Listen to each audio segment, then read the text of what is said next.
عزیزو، آج ہم ان ظالموں کو دیکھ رہے ہیں جن کا دعویٰ تھا کہ دنیا میں ان سے بہتر ڈیفنس طاقت کسی کے پاس نہیں، ان سے بہتر بنکر کسی کے پاس نہیں، ان سے بہتر سائرن بجانے کی طاقت کسی کے پاس نہیں، پوری دنیا کو زہریلے ہتھیار بیچنے والی طاقتیں۔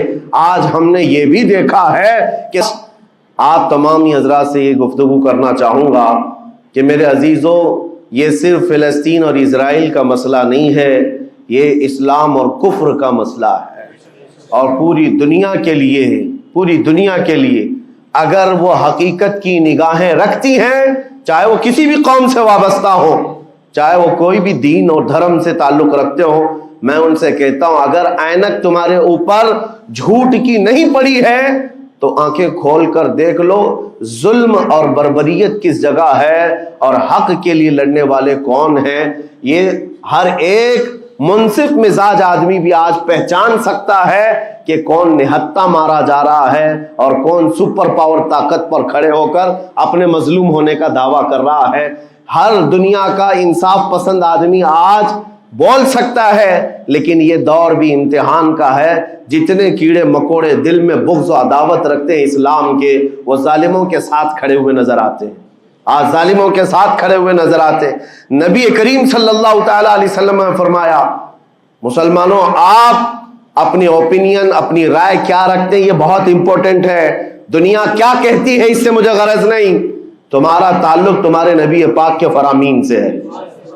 خبردار خبردار، تم کبھی ان ظالموں کی حمایت میں نہ آنا، ورنہ قرآن کہتا ہے وَلَا تَرْكَنُوا، اللہ تعالیٰ فرماتا ہے اس طرف تم توجہ بھی مت کرنا، جھکاؤ بھی مت رکھنا جس طرف ظالم گئے، جس طرف ظالم گئے ہیں اس طرف جھکاؤ بھی مت رکھنا۔ اور آج کہیں ایسا نہ ہو کہ دنیا تمہارے پاس بہت آ گئی، چکا چوند دنیا دیکھ کر، جیسے امارات والے ہوئے، متحدہ عرب امارات، دبئی جیسے آج انٹرنیشنل سٹی ان کے پاس مل گئی ہے، پوری دنیا وہاں پر تجارت کرنے لگ گئی، بحرین جیسے کنٹریز، ان کے پاس دنیا کی فراوانی آ گئی، تو آج وہ یہ سمجھنے لگ گئے کہ ہم کو مظلوم اور غریب فلسطینیوں کی مدد میں بات نہیں کرنی چاہیے، جو سپر پاور طاقت ہے اس کے ساتھ کھڑا ہونا چاہیے، کیونکہ ہماری ٹریڈنگ کا مسئلہ ہے، ہماری تجارت کا مسئلہ ہے۔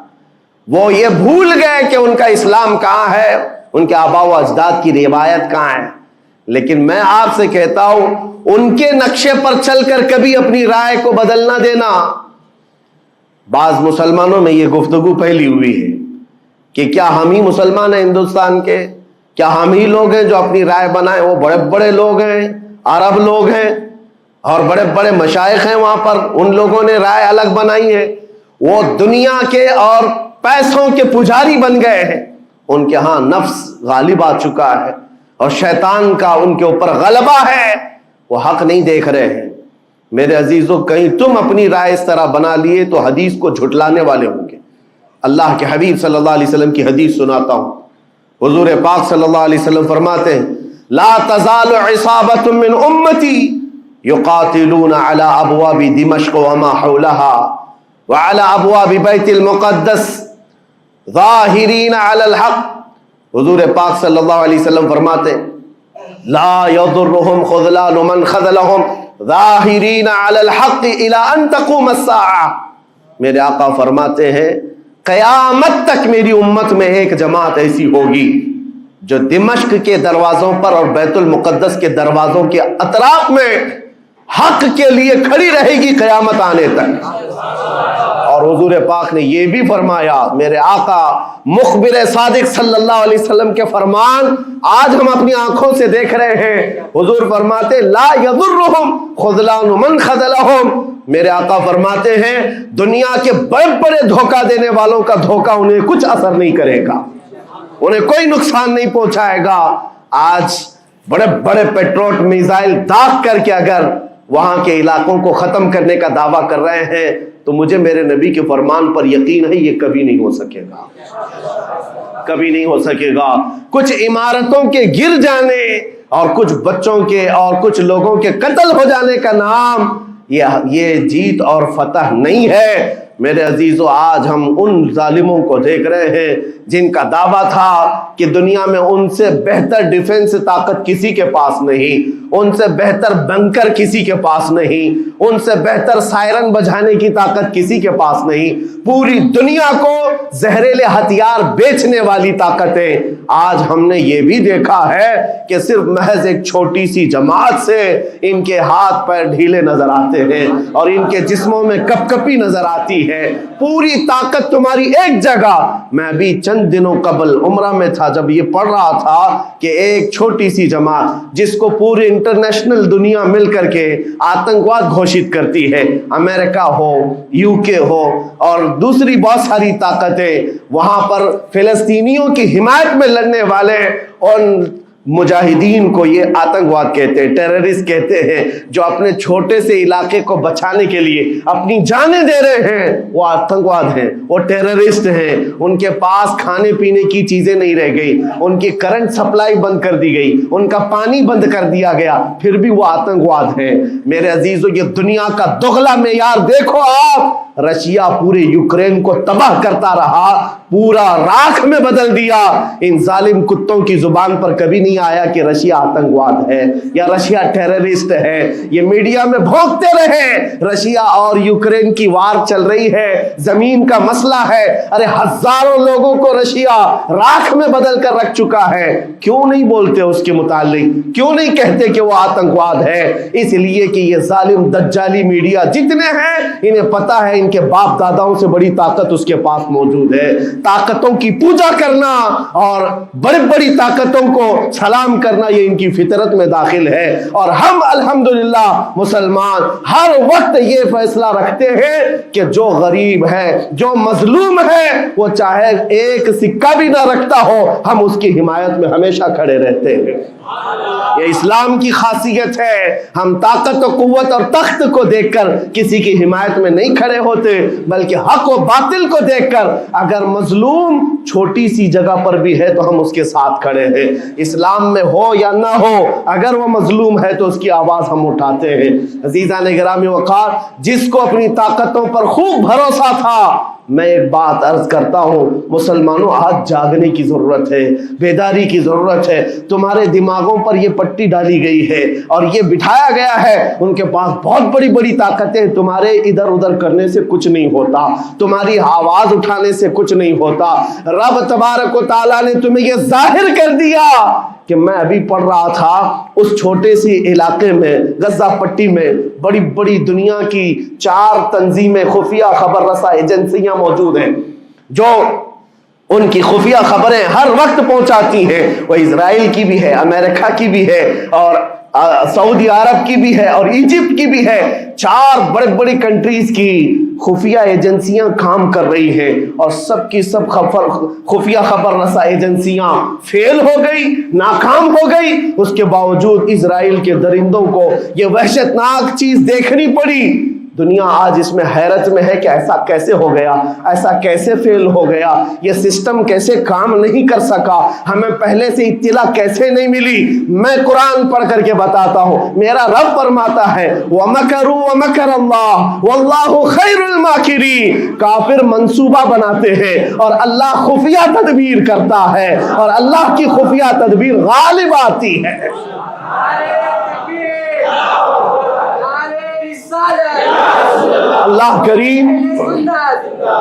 اللہ کریم جب خفیہ تدبیر فرماتا ہے سارے سسٹم فیل ہو جاتے ہیں، دنیا کی طاقتیں ہیچ ہو جاتی ہیں۔ آپ کبھی یہ مت سمجھنا کہ دنیا کے پاس بہت بڑی طاقتیں ہیں، نہیں مسلمانوں، ایمان اس کا نام نہیں ہے۔ اقبال نے بہت پہلے کہا تھا، اللہ کو پامرد یہ مومن پہ بھروسہ، ابلیس کو یورپ کی مشینوں کا سہارا۔ ان کے پاس یورپ کی مشینوں کا سہارا ہے لیکن مسلمان کو اپنے رب کی طاقت پر بھروسہ ہے۔ میرا رب غالب حکمت والا ہے اور وہ قدرت والا ہے. جس وقت رب تعالیٰ چاہے، کیا آپ نے تاریخ نہیں پڑھی، وہ اگر اپنے نبی کی حفاظت کرنا چاہے تو مکڑی کے جال سے حفاظت کرتا ہے، کبوتری کے انڈوں سے حفاظت کرتا ہے. وہ اپنے حبیب کی حفاظت کرنا چاہے اور کسی نبی کی حفاظت کرتا ہے، مچھلی کے پیٹ میں رکھ کر کے یونس کی حفاظت کر رہا ہے. اور ابراہیم علیہ السلام کو آگ میں ڈال کر کے بھی اس تپش سے بچا رہا ہے. اور اسماعیل علیہ السلام کی گردن پر چھری چل رہی ہے، پھر بھی اس چھری سے بچانے والا مولا کون ہے. اور سمندر میں اتر جانے کے بعد موسیٰ علیہ السلام کی بڑی فوج کو راستے دینے والا مولا کون ہے. آپ جانتے ہیں ابراہیم علیہ السلام کو آگ سے بچانے والا، یونس علیہ السلام کو مچھلی کے پیٹ میں زندہ رکھنے والا، موسیٰ علیہ السلام کو سمندروں میں راستہ دینے والا وہی خدا ہے جو اپنے حبیب کو کفار مکہ کے ہر ظلم سے بچانے والا، ان کے رات کے منصوبوں کو خاک میں ملانے والا، میرے حبیب کو ان کافروں کے سامنے سے ایسے گزارنے والا کہ وہ کافروں کی آنکھیں ہمیشہ کے لیے اندھی ہو کر رہ جائیں. وہ مولا کل بھی تھا، آج بھی ہے اور ہمیشہ رہے گا. وہ اللہ حی و قیوم ہے، اس کی ذات پر توکل رکھو، یقین رکھو. آج دنیا کے ان حالات کو دیکھ کر مسلمانوں کا ایمان اور مضبوط ہو جائے اور مضبوط ہو جائے. آپ یہ سوچتے ہوں گے ہمیں کیا کرنا چاہیے، ہم یہاں بیٹھ کر کیا کریں. میں تو اس بات کو کہوں گا آپ واٹس ایپ جہاد میں مصروف نہ رہیں، ادھر کی ادھر چیزیں شیئر کرتے ہوئے گھر میں بیٹھ کر کے رات بھر اپنی مرغن غذاؤں میں اور بستروں پر سوتے رہے. نہیں، اگر تمہارا دل روتا ہے کسی ایک بچے کی آہ پر تم پہنچ تو نہیں سکتے، لیکن کسی غریب کی ایک درد پر تمہارا دل روتا ہے، اللہ کی بارگاہ میں وہ بھی لکھا جاتا ہے، وہ بھی لکھا جاتا ہے اور تم کو ان کے شریکوں میں شمار کیا جاتا ہے. تم اگر رقت کے ساتھ بیٹھ کر کے دعا کرتے ہو، سوچو آج آپ اپنے گھر میں ہیں، تمہارا بیٹا نکلا، جوان بیٹا نکلا، اس کی خبر آئی کہ اچانک اس کی لاش کہیں تڑپتی ہوئی نظر آئی. جیسے خبر سنو گے تمہارا کھانا پینا حرام ہو جاتا ہے، تمہارے گھر بار کا چین و سکون غارت ہو جاتا ہے. کیا ہوتا ہے جب اپنا ایک جوان بیٹا کہیں کسی حادثے میں انتقال ہونے کی خبر بھی آ جائے، بے چینی اور گھر میں کوہرام مچ جاتا ہے. یہ چیز کیوں ہوتی ہے؟ کیونکہ تمہارا تعلق ہے، جسمانی بھی روحانی بھی تعلق ہے اپنے بیٹے سے. اور میرے آقا نے فرمایا مثل المؤمن کمثل جسد اذا اشتكى عضو تداعى له سائر الجسد بالسهر والحمى. میرے آقا فرماتے ہیں پورے مومن جتنے بھی دنیا میں ہیں سارے مومنین ایک جسم کی طرح. میرے آقا فرماتے ہیں ایک جسم کی طرح ہیں، اگر ایک عضو کو تکلیف ہو تو پورے جسم میں بخار آ جاتا ہے، ایک عضو کو تکلیف ہو تو پورے جسم میں بخار آتا ہے. آج تمہاری کیفیت یہ ہونی چاہیے جس وقت ان حالات کو دیکھو تمہارا دل روئے، تمہاری بے قراری بڑھ جائے، تمہاری بے چینی بڑھ جائے اور بارگاہ رب العزت میں گڑ گڑاؤ کہ مولا اگر ہمارے برے اعمال کی وجہ سے، ہمارے گناہوں کی وجہ سے ہمارے بھائیوں پر اگر یہ آفت آئی ہے تو میں توبہ کرتا ہوں، میں باز آتا ہوں مولا، میں اپنی حرکتوں سے توبہ کرتا ہوں.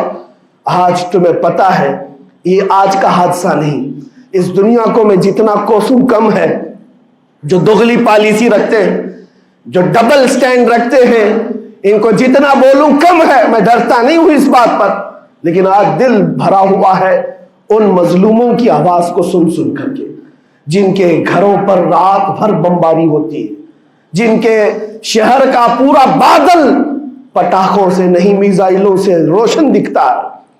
میرے عزیزوں کیسی راتیں وہ گزارتے ہیں. ماں رات کو اپنے بچے کو گلے سے لگا کر سوتی ہے، اس کو یقین نہیں ہوتا صبح تک میرا لال میرے ساتھ رہے گا.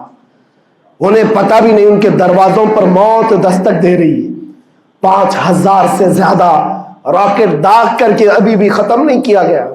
اور ظلم اتنا ہونے کے بعد حیرت ہوتی ہے اس دگلی دنیا پر میڈیا میں بار بار یہ کہا جاتا ہے ان آتنکیوں کا خاتمہ کیا جا رہا ہے، آتنکوادیوں کو نیست و نابود کیا جا رہا ہے، جن کی زمین پر 70 سال سے قبضہ کر کے بیٹھا ہے. دنیا اس پر کچھ نہیں بولنا چاہتی. آپ کو پتا ہے ہسٹری جنہوں نے پڑھا نہیں وہ آج بھوک رہے ہیں، جن کو تاریخ معلوم نہیں ہے وہ ٹپنی دینے کی کوشش کر رہے ہیں، ان کو اپنے باپ داداؤں کی تاریخ نہیں معلوم، یہ فلسطین کی تاریخ پر چل پڑے۔ پتہ ہے 1917 میں صرف 4000 یہودیوں کو رہنے کی اجازت دی گئی تھی، جب یہ پوری دنیا سے مارے مارے گھوم رہے تھے۔ ان کے لاکھوں یہودیوں کو مار کر ختم کیا گیا تھا۔ اس وقت فلسطین میں 4000 یہودیوں کو پناہ دی گئی تھی، اور یہ 4000 سے بڑھتے بڑھتے بڑھتے پوری دنیا سے ہجرت کر کے آتے رہے۔ 1948 میں انہوں نے اپنے ملک کا اعلان کر دیا۔ دنیا کو یہ نہیں پتا ہے، آج سب پتا ہے، نقشہ دیکھ دیکھ کر کے سب شیئر کر رہے ہیں۔ 1970 میں اتنا تھا اسرائیل، 40 میں اتنا ہو گیا، پھر 67 میں اتنا ہو گیا، سب شیئر کر رہے ہیں۔ تمہاری عقل ماری گئی ہے جب دیکھ رہے ہو کہ ایک ظالم آدمی کسی کے زمین پر قبضہ کرتا کرتا کرتا پورا بڑھ گیا۔ اب جو مظلوم تھے ان کی اپنی زمین بھی نہیں باقی، ان کی حکومت نہیں ہے، ان کی ایمبیسی نہیں ہے، ان کا کچھ نہیں، ایک شہر لے کر بیٹھے ہیں، وہ بھی ہضم نہیں ہو رہا۔ اور میں یہ باتیں کھل کر اس لیے کر رہا ہوں کہ میرے اپنے اوپینین ہی نہیں ہے، پوری دنیا کے اقوام متحدہ UN نے کہا ہے اسرائیل کو 1967 میں جو تمہارا اسرائیل تھا وہاں واپس چلے جاؤ۔ لیکن یہ دادا گیری ایسی ہے کہ وہ کسی کی نہیں مانتا، نہ UN کی، یہ سب چیزیں دنیا کو معلوم ہے، پھر بھی دنیا یہ کہتی ہے اسرائیل اپنے ڈیفنس میں کام کر رہا ہے، اپنے ڈیفنس میں کام کر رہا ہے۔ ایک کتے کی موت ہوتی ہے تو پوری دنیا بلبلاتی ہے، اور یہاں روزانہ ہزاروں فلسطینیوں کو قتل کر دیتے ہو۔ تم قتل بھی کرتے ہو تو چرچا نہیں ہوتا، ہم آہ بھی کرتے ہیں تو ہو جاتے ہیں بدنام۔ یہ حالات آج پیدا کیے گئے۔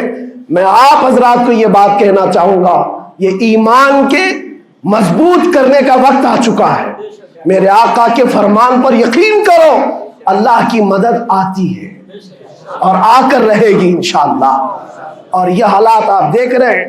میں ایک بات اور بتا کر اپنی گفتگو کو سمیٹتا ہوں، کثرت سے ان کے لیے دعائیں کرو، کثرت سے دعائیں کرو، اور اپنی غلط عادتوں سے باز آ کر اللہ کی بارگاہ میں مانگو۔ ظاہر سی بات ہے، حرام کھاتے ہو اور کسی کے لیے دعا کرتے ہو، کہاں دعائیں جائیں گی؟ اب جو بات رہ جاتی ہے یہ کچھ دنوں کے لیے ہے، وہ بھی امتحان دے رہے، ہم بھی امتحان دے رہے۔ یہ امتحان کی گھڑی گزرنے والی ہے، اور قیامت کے قریب میرے آقا کا فرمان حق ہو کر صاف ظاہر ہوگا، صاف ظاہر ہوگا، پوری دنیا دیکھے گی۔ بعض روایات میں ہے کہ حضرت سلیمان علیہ السلام کی روایتیں بھی بیان کی گئی کہ آپ نے فرمایا کہ یہودیوں کی ایک ریاست قائم ہوگی، اور صرف 50 سال کے بعد ان کی ریاست کے قائم ہو کر 50 سال کے بعد قیامت کی بڑی نشانیاں سامنے آ جائیں گی۔ اب وہ حالات آ گئے، چند سالوں کی بات ہے، جتنا خون بہایا تھا وہ خون ختم ہوگا، اور خون شہیدہ سے صبح بہارا آئے گی، اور ایک دن پوری دنیا دیکھے گی جب بیت المقدس پر اللہ اکبر کی صدائیں گونج رہی ہوگی، اور امام مہدی کا ظہور ہوگا۔ امام مہدی آئیں گے اور پوری دنیا میں صرف اور صرف اسلامی پرچم لہرائے گا انشاءاللہ العزیز۔ میرے آقا صلی اللہ علیہ وسلم فرماتے قیامت کے قریب تم دیکھو گے ہر چیز یہودیوں کے خلاف ہوگی، حتیٰ کہ پتھر بھی تمہیں کہیں گے یہودی یہاں چھپا ہوا ہے، پتھر بھی کہیں گے۔ اور حضور نے فرمایا تو یہ ہو کر رہے گا، ہو کر رہے گا۔ اس لیے ان کی طاقتوں پر نہ جاؤ، ان کی قوتوں پر نہ جاؤ۔ آج جب ایک چھوٹی سی جماعت نے تمہارے ڈیفنس سسٹم کو للکار کر رکھ دیا ہے، وہ وقت بھی آئے گا جب خدائے جلال و جبروت والے مالک خدا کو، اللہ کریم کو جب یہ دکھانا ہوگا کہ اللہ تعالیٰ ایمان والوں کی کیسی مدد کرتا ہے، تو وہ دن بھی دیکھو گے جب کیڑے مکوڑے اور حشرات کی طرح ظالم حکومتیں فنا ہو جائیں گی۔ انشاءاللہ وہ وقت آئے گا، لیکن آپ تمام حضرات اپنے دلوں میں رقت طاری کریں، اپنے دلوں میں ان غریبوں کے لیے، ان مظلوموں کے لیے دنیا کیا بھوگتی ہے اس کی طرف نہ جاؤ، کون کیا کہتا ہے۔ ان ظالموں کو ان کے ساتھ کھڑے ہونے میں شرم نہیں آتی۔ آپ کو پتا ہے یا ہمارے ہندوستان میں بھی بہت سارے آج نکلے ہوئے سوشل میڈیا پر جنگ کر رہے ہیں اور ان کو لگتا ہے اسرائیل کے ساتھ کھڑے. آپ کو پتا ہے اسرائیل ایک ایسی یہودی ریاست ہے جو پوری دنیا کے کسی بھی دھرم کو نہیں مانتے. مسلمانوں کے بھی ویسی دشمن، ہندوؤں کے بھی دشمن، عیسائیوں کے بھی دشمن. ان کو پتہ ہی نہیں ہے، ان کو لگتا ہے وہ ہمارا ساتھی ہے، مسلمانوں کو مار رہا ہے تو ہمارا ساتھی، جبکہ وہ صاف انکار کرتے ہیں کہ بتوں کی پوجا کرنے والوں سے ہمارا کوئی رشتہ ہی نہیں.